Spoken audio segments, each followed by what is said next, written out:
एक बार एक पंडित जंगल से गुजर रहा था।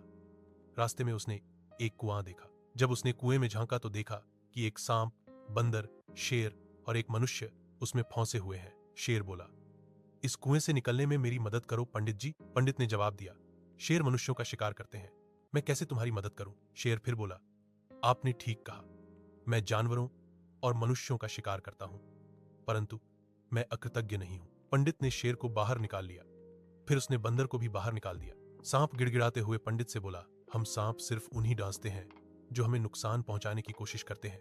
मैं वादा करता हूं कि आपको और आपके परिवार को कभी भी नुकसान नहीं पहुंचाऊंगा।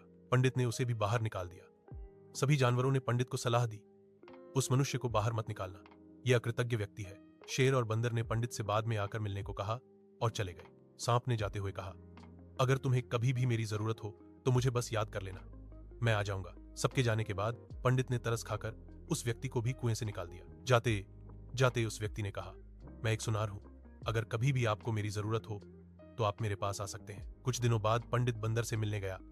उसने स्वादिष्ट फल देकर पंडित का स्वागत किया। फिर पंडित शेर के पास गया। शेर ने उसे एक बहुत महंगा हार दिया और बोला, एक बार मैंने एक राजकुमार को मारा था, उसने ये हार पहना हुआ था, तुम ये रख लो।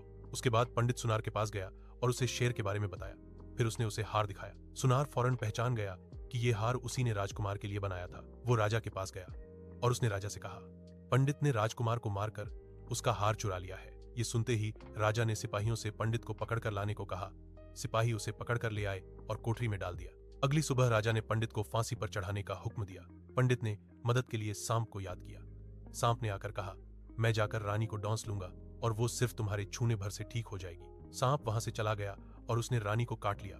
शाही वैद्य भी उसे ठीक नहीं कर पाया। राजा ये सुनकर हैरान रह गया कि पंडित रानी को ठीक कर सकता है। राजा ने पंडित को आजाद कर दिया और पंडित के स्पर्श से रानी ठीक हो गई।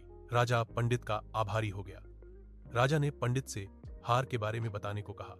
पंडित ने सब कुछ सच सच बता दिया। राजा को उस पर यकीन हो गया। उसने उसे और उसके परिवार को इनाम दिया।